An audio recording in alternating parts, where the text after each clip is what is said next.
हाय students, GN academy classes में आपका बहुत बहुत स्वागत है।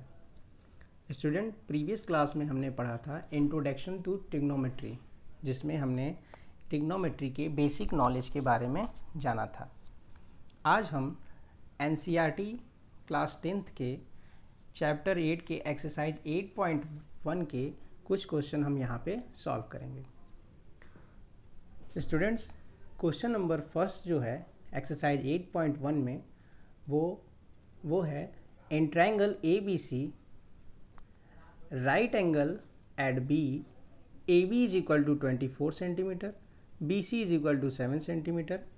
डिटरमाइन, आपको बताना है first sine A cos A की value and second sine C and cos C की वैल्यू।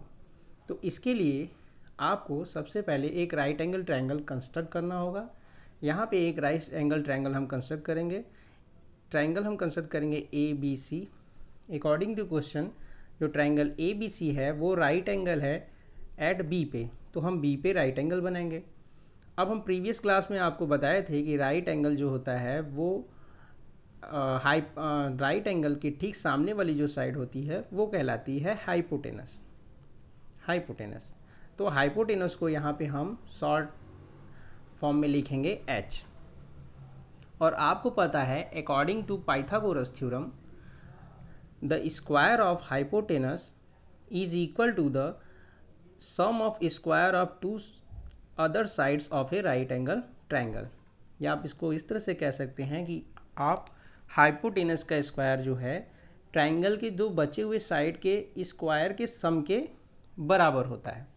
और अगर हम यहाँ पे H अगर स्क्वायर लेते हैं और दो बचे हुए साइड को यदि हम P और B मानते हैं तो H square is equal to P square plus B square. Basically जो P है वो परपेंडिकुलर है और जो B है वो बेस है और H जो है वो हाइपोटेनस को दिखा रहा है।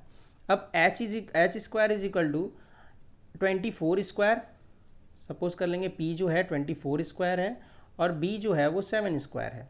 तो यहाँ से H square is equal to the square of 24 is 576। Square अगर आप 24 का लिखते हैं तो ये 576 होता है और स्क्वायर ऑफ 7 स्क्वायर आपका हो जाएगा 49। तो यहाँ से जो H स्क्वायर हो जाएगा उसकी वैल्यू होगी 625 या H की वैल्यू आपकी हो जाएगी H इज इक्वल टू √625 और 625 की वैल्यू आप जानते हैं ये होती है 25। तो H की वैल्यू आपकी हो जाएगी 25 सेंटीमीटर। अब आपको इस राइट एंगल ट्रायंगल के तीनों साइड के बारे में पता चल गया। अब आपको निकालना है जो वैल्यू है, आपको साइन A की वैल्यू निकालनी है। ध्यान दीजिए, साइन A की वैल्यू निकालनी है तो A आपका ये एंगल है। अब मैंने आपको बताया था कि जो भी आप एंगल लेंगे उसके ठीक सामने आपका परपेंडिकुलर होता है। तो A के ठीक सामने परपेंडिकुलर ये होगा, बेस आपका AB होगा और हाइपोटेनस फिक्स होता है। कल हमने प्रीवियस क्लासेस में आपको एक फार्मूला बताया था। फार्मूला के अनुसार आपको साइन कॉस टेन कोसेक से कॉट की वैल्यू लिखना बताया था, जिसमें हमने एक बताया था PBP upon HHB। Pandit Badri Prasad हर हर बोले से, या पाकिस्तान भूखा प्यासा हिंदुस्तान हरा भरा, या आप इसको हिंदी में लाल बटे कक्का भी बोलते हैं। ओके स्टूडेंट, इसके बाद साइन A की वैल्यू जो होती है वो होती है हमारी P अपॉन H। अगर हम एंगल A लेते हैं तो इसके लिए P जो है वो BC होगा, तो इसके लिए हम लिखेंगे BC अपॉन H जो होगा वो AC होगा।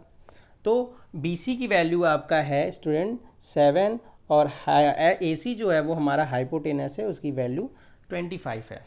इसी तरह अगर आप cos A की वैल्यू लिखते हैं तो cos A के लिए आपका बेस जो है वो AB है और आप जानते हैं कि PBP अपॉन HHB से जो cos होता है वो आपका B अपॉन H होता है, B अपॉन H। तो B अपॉन H अगर आपको लिखना होगा तो B आपकी वैल्यू होगी AB एंड H जो होगा वो होगा AC। और ए बी यहाँ पे है 24 सेंटीमीटर एंड ए सी की वैल्यू है 25 सेंटीमीटर। तो यहाँ से आपकी साइन ए और कॉस ए की वैल्यू आ जाएगी। ये फर्स्ट सेक्शन था। सेकंड सेक्शन में आपको बताना है साइन सी एंड कॉस सी की वैल्यू। तो साइन सी की वैल्यू अगर हम साइन एंगल सी लेते हैं तो एंगल सी के लिए इस बार ये आपका हो जाएगा परपेंडिकुलर और बची हुई साइड हो जाएगी बेस। तो अगर हम परपेंडिकुलर अपॉन हाइपोटेनस लिखते हैं P अपॉन एच, तो परपेंडिकुलर हो जाएगा ए बी अपॉन हाइपोटेनस होगा ए सी। अभी सी एंगल लेते हैं तो इसके ठीक सामने होगा ए बी आपका क्या होगा, परपेंडिकुलर होगा और ए सी आपका हाइपोटेनस होगा। तो यहाँ से ए बी की वैल्यू है 24 एंड ए सी की वैल्यू है 25 एंड सेकेंड है कॉस सी। तो देन कॉस सी आपका क्या होगा, कॉस सी आपका होगा B C, that means base. Base आपका क्या होगा, सी के लिए बेस बी सी होगा। तो B upon H that means B C upon A C. B C आपका है 7 एंड ए सी आपका है 25। तो इस तरह से आपका फर्स्ट क्वेश्चन सॉल्व हो जाएगा स्टूडेंट्स। इसके बाद हम चलते हैं इसी एक्सरसाइज के क्वेश्चन नंबर सेकेंड पे। क्वेश्चन नंबर सेकेंड जो है आपका वो गिवन है। एक आपको फिगर दिया हुआ है, in triangle P Q R दिया हुआ है जो राइट एंगल आपका क्यू पे है। अब इसमें आपको पी आर की वैल्यू गिवन है 13 सेंटीमीटर एंड पी क्यू की वैल्यू दिया है 12 सेंटीमीटर।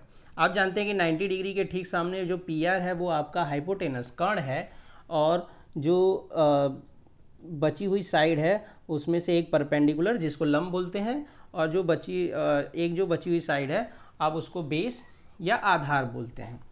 तो यहाँ पे भी हम आपका पाइथागोरस थ्योरम लगाएंगे। तो पाइथागोरस थ्योरम अगर हम लगाते हैं तो P R square is equal to P Q square plus Q are square. अब यहाँ से अगर आप पी आर की वैल्यू रखते हैं तो 13 square is equal to P Q हो जाएगा 12 square plus Q are square. That means 13 square आपका होता है 169 एंड स्क्वायर ऑफ 12 होता है 144 plus Q are square.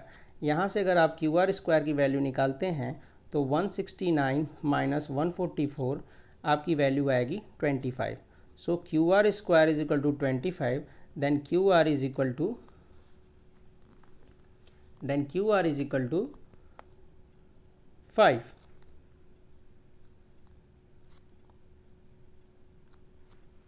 Okay students, वैसे आपको इतनी वैल्यू निकालने की भी ज़रूरत नहीं है। कुछ पाइथागोरियन ट्रिपलेट्स होते हैं जिन्हें आपको याद करना है।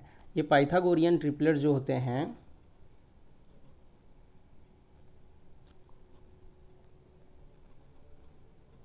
उनमें 3, 4, 5, 12, 13, 7, 15, 17, 25, 24 एंड 7। स्टूडेंट यहाँ पे आपकी 8 होगी वैल्यू। ओके, इतने ट्रिपलेट्स अगर आप याद रखते हैं तो आपको ये पाइथागोरस थ्योरम से आपको साइड की वैल्यू नहीं निकालनी पड़ेगी। अगर आपको याद रहता है ये 13 एंड 12 है तो यहाँ से 13, 12 और ये आप 5 यहाँ पे डायरेक्ट लिख सकते थे। तो आपको 10p और cot p की वैल्यू निकालनी है। तो सबसे पहले हम 10p की वैल्यू निकालेंगे। तो 10p जो होगा, p अगर यहाँ है तो इसके ठीक सामने ये परपेंडिकुलर होगा, तो और जो pq होगा वो बेस होगा। तो यहाँ से आप 10p इज इक्वल टू लिख सकते हैं। आप जानते हैं कि 10p होता है परपेंडिकुलर अपॉन बेस। यहाँ पे परपेंडिकुलर हो जाएगा क्यू आर और जो बेस है वो हो जाएगा पी क्यू। और आप इसकी वैल्यू जानते हैं, क्यू आर है 5 एंड पी क्यू है 12 सेंटीमीटर। इसी तरह अगर हम कॉट पी की वैल्यू निकालें तो कॉट पी जो है वो होता है बेस अपॉन परपेंडिकुलर। बेस आपका हो जाएगा पी क्यू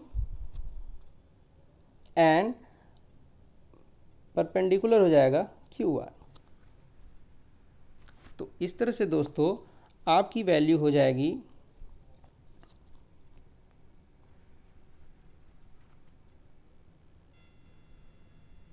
स्टूडेंट्स यहाँ पे हमें लिखने में थोड़ी सी प्रॉब्लम हो गई है। वैल्यू है 10p minus cot R. Then हमें यहाँ पे कॉट आर की वैल्यू निकालनी है, तो हम इसे यहाँ पे वैल्यू को काट देते हैं।